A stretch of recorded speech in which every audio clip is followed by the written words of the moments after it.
They told you not to watch it alone. They warned you it was based on true events. They said it made people faint in the theater. And yet, you kept watching. In the golden era of grindhouse shocks and whispered rumors from projection booths, some horror films didn't just market fear, they issued disclaimers. Not trailers, not taglines, but stark, unapologetic warnings. Statements printed in bold before the opening credits, posted outside theater doors, or whispered by trembling ushers. This film may disturb the weak-hearted. Viewer discretion is advised. And sometimes, even that wasn't enough. From pseudo-true crime reenactments that blurred reality to occult thrillers that dared audiences to test their sanity, these films didn't just tell stories, they threatened to unravel you.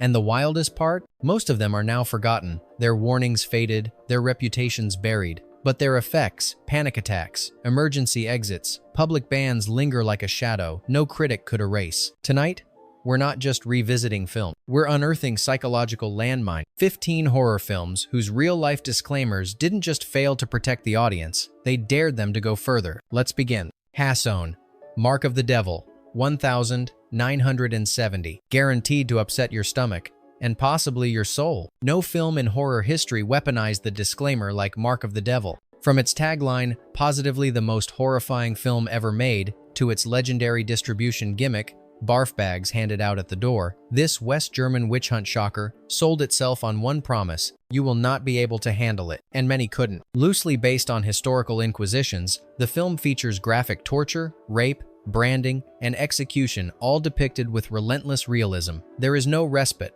no narrative arc of redemption, just cruelty institutionalized, righteous violence served cold. In the US, theaters were urged to post additional warnings, and some screenings required signed consent forms for underage viewers accompanied by adults. One city council in Ohio shut down a showing mid-film after 2 patrons passed out. But the most disturbing legacy of Mark of the Devil isn't its content, it's how easily we accepted the warning as part of the fun. As if the torture was tolerable so long as it came with a wink and a waiver. That's the final trick. When horror stops asking for your consent, and you give it anyway.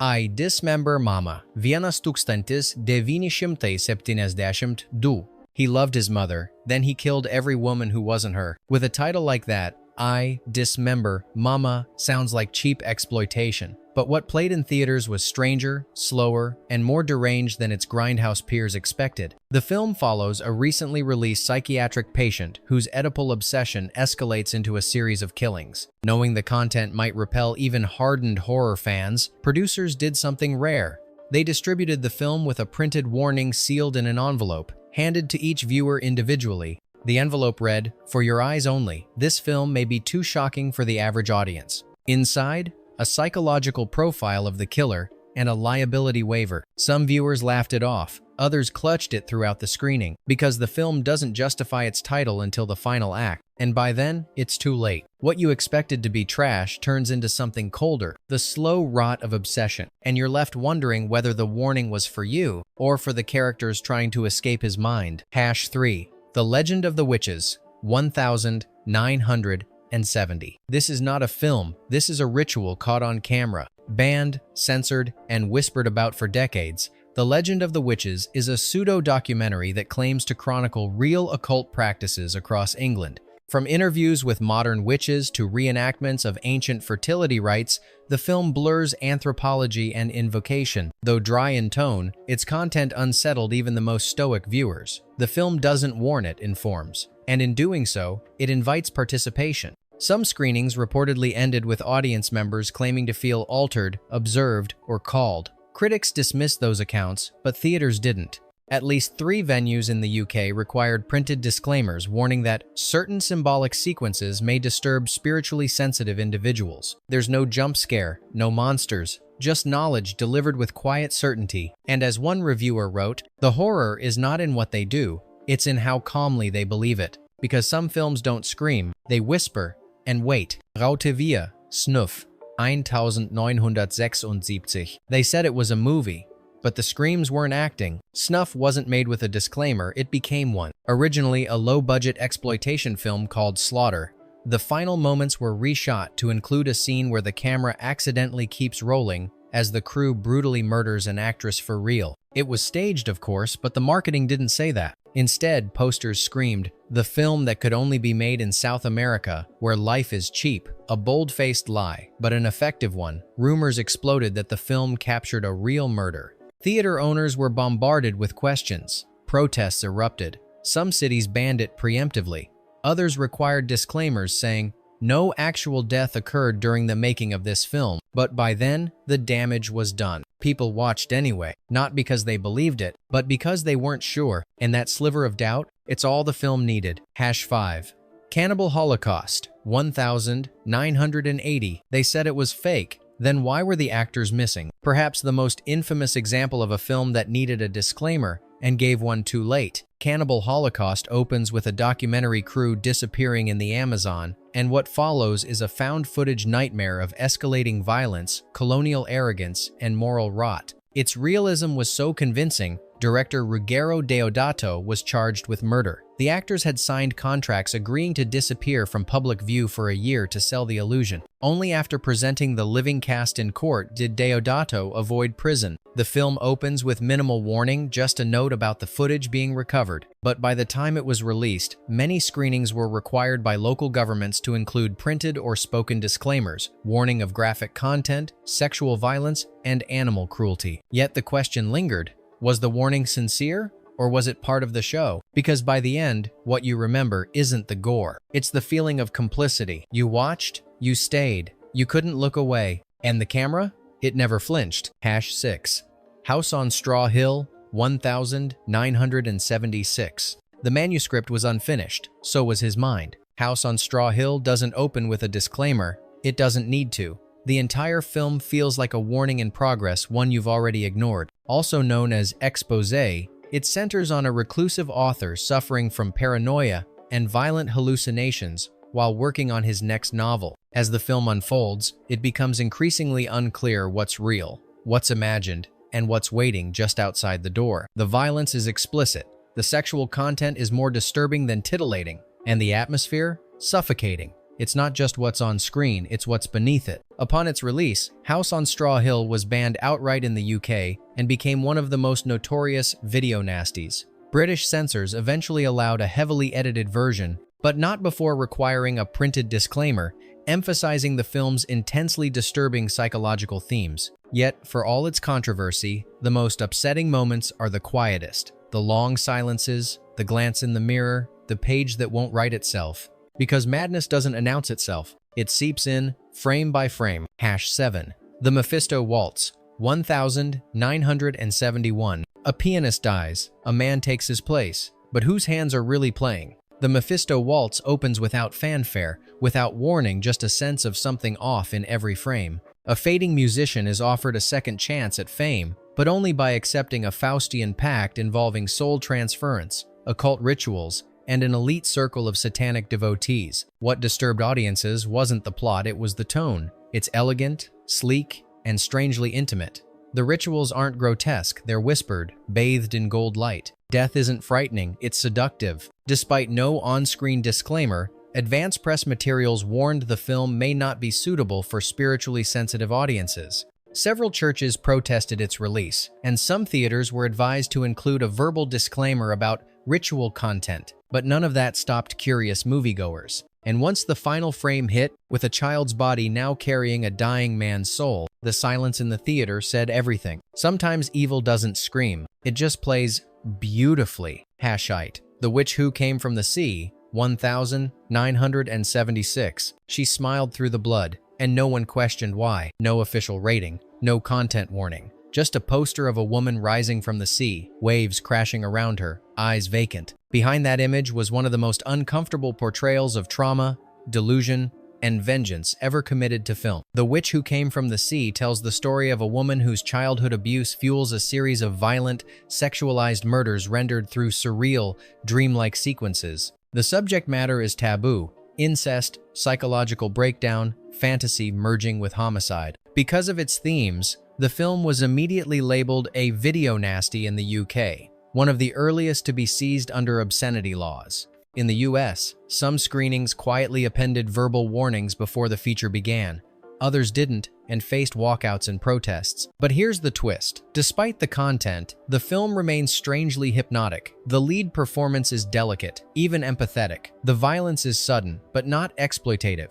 It leaves you unsure if you just watched horror, tragedy, or a hallucination shared by a wounded mind. And maybe that's why the warnings came too late. #9. Last House on the Left, 1972. It's only a movie. Only a movie. Only a movie. No horror film disclaimer has echoed louder or more desperately than the marketing mantra for Last House on the Left. Plastered on posters, whispered in trailers, even looped on radio ads, the phrase became a nervous chant. Wes Craven's directorial debut didn't just challenge viewers, it taunted them, daring them to watch what they claimed they couldn't handle. Based loosely on Bergman's The Virgin Spring, the film presents a brutal story of abduction, assault, and revenge. But it wasn't just the content that disturbed, it was the tone. The raw, documentary-like visuals, the dissonant music, the jarring shifts from violence to absurd comedy. Test screenings were disastrous. Audiences fled the theater. Some vomited. Others reportedly tried to stop the projection entirely. Several cities refused to screen it unless warnings were added. In a few regions, police were stationed at screenings to prevent unrest. The disclaimer became a shield, but it didn't soften the impact. It just made people wonder what they were being protected from. And when they finally saw it, they realized it wasn't just a movie. 10.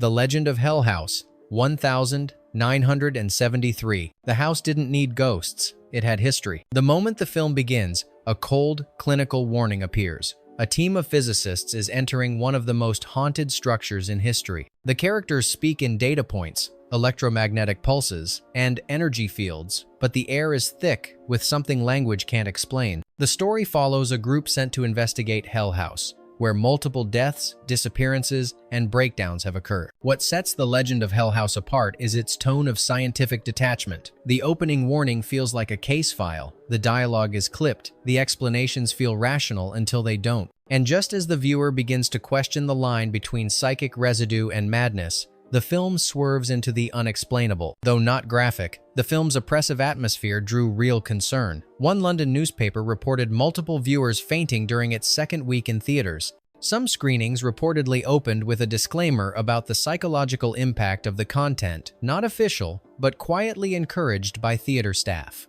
Because sometimes, the most dangerous spirits aren't floating above your bed. They're waiting for you to believe they're not real. Hassonon, Death Dream, 1974. He came home from war, but something else came with him. Before the opening credits, Death Dream delivers a jolt of reality. Dedicated to the psychological scars of Vietnam veterans, it's both a ghost story and a socio-political warning. The film reimagines the classic The Monkey's Paw tale. But this time, the dead son returns from war changed, silent, and inhuman. Though not accompanied by a visual disclaimer, Death Dream was promoted with press releases stressing its emotional intensity and mature themes, urging caution. Early audiences weren't prepared. Many thought they were walking into a zombie flick. What they got was a grief-soaked descent into trauma, addiction, and denial. Screenings in military-heavy towns were met with discomfort, and some VA groups issued internal advisories recommending against attending the film. The horror isn't in the blood, it's in the numbness.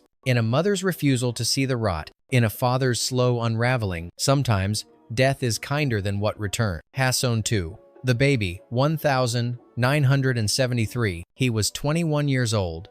He wore a diaper, and he never said a word. The Baby opens without a single warning. No rating tag, no pre-title disclaimer. Just a gentle, almost TV movie-like tone that slowly mutates into something unclassifiable. The film follows a social worker who takes on the case of a family raising a fully grown man as an infant. What begins as uncomfortable slowly devolves into the grotesque infantilization, restraint, possible abuse, and a final act that reverses every assumption you had. Though no formal disclaimer appears on screen, reactions to early screenings prompted theater owners to post handwritten warnings on lobby doors. Critics couldn't decide whether the film was exploitation or subversion. Audiences weren't prepared either way. Walkouts were common. A few newspapers even published letters urging local theaters to pull the film on moral ground. But the most chilling part? The performances never wink at the absurdity. They lean in. It's a horror film that dares you to laugh until you realize you're the one being examined. And by the end, the question lingers.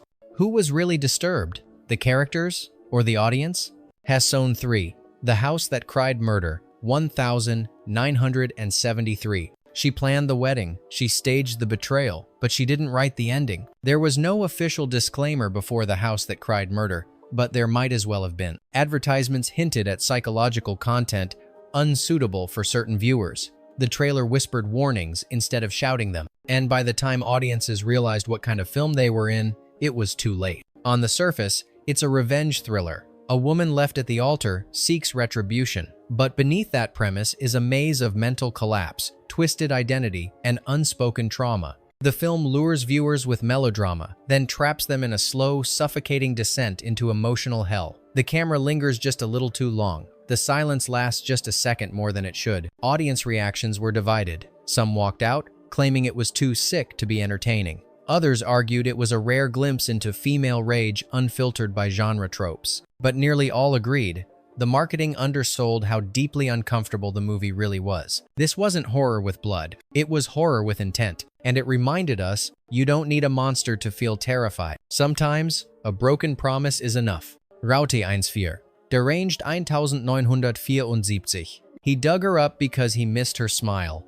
He kept her because he couldn't bear her silence. Inspired by the life of infamous murderer Ed Gein, Deranged begins with a stark warning: this is based on a true story. Some of the events have been changed out of respect for the dead. The film doesn't waste time with suspense. Instead, it invites viewers to live inside the mind of a man who exhumed corpses, talked to skulls, and dressed his home in human remains. Unlike other horror films of the time, Deranged feels clinical, intimate to a fault. It offers no comfort, no stylish filter, just dirt, rot, and psychological decay. That rawness is precisely what prompted the need for a disclaimer. It wasn't just gruesome, it was invasive. People didn't feel like they were watching fiction, they felt like they were complicit. Test audiences were shaken. Theaters debated whether to show it at all. Some chose to attach an extra disclaimer on the poster, while others dimmed the lights only halfway during screenings. But the most haunting thing? It wasn't the mutilation. It was realizing how quiet it all felt, how normal. Because real madness doesn't scream,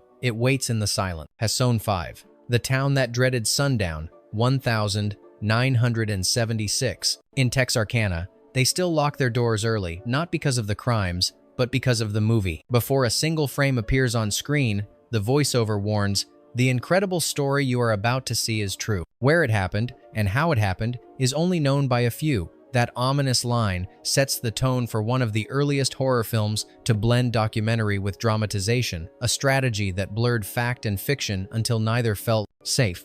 The Town That Dreaded Sundown recreates a series of real-life killings from 1946, committed by an unidentified assailant known only as the Phantom Killer. The choice to present the film as semi-documentary, complete with narrator and geographic precision, lent it a grim, almost forensic authenticity. Audiences didn't just watch, they panicked. Local protests broke out in Texarkana. Survivors and families of victims publicly condemned the film, claiming it exploited their trauma. But what disturbed viewers most wasn't gore, it was how the film framed itself as a public service announcement, a warning etched in celluloid. And despite that disclaimer, or maybe because of it, the legend of the Phantom Killer was reborn. Sometimes, the scariest monsters aren't hiding in the shadows. They're etched into the town's memory, with a date and time stamp. Bonus pick. Before we wrap, here's one more horror film you need to add to your list. Don't Look in the Basement, 1973. They were patients, they were doctors, they were dead, or maybe they were all three. No opening narration, no warning. Just a woman arriving for her first day on the job at a remote sanitarium where nothing is labeled roles, intentions, boundaries. What starts as a textbook, low-budget shocker slowly peels back into something more unnerving. A story where structure dissolves, and no one inside the house, not the staff, not the patients, not even the audience can tell who's in control. The film was originally titled The Forgotten, a name far more fitting in hindsight. Directed by S.F. Brownrigg, Don't Look in the Basement never achieved the fame of its grindhouse contemporaries, but it inspired something more persistent: urban legends. Rumors spread that several patients in the film were not actors, that scenes were filmed inside an actual abandoned asylum, that the basement set had been condemned twice. None of that was true, but it didn't matter. Theaters that showed the film began placing warning signs not from the distributor, but from experience. One marquee in Kentucky allegedly read, "You've been warned. We warned them too." Another local paper described patrons sobbing in the bathroom. But the real damage came later after the film ended, because the final scene doesn't answer questions. It erases the ones you thought you had. And once you've seen the basement, you start wondering what else was supposed to stay locked down there. So, were the warnings real, or were they just another layer of the illusion? We've only scratched the surface of horror's most controversial cautions. If you've ever walked out of a film or wished you had, tell us which one left you unsettled long after the lights came up. There are more forgotten reels to uncover. If you dare, stay with us.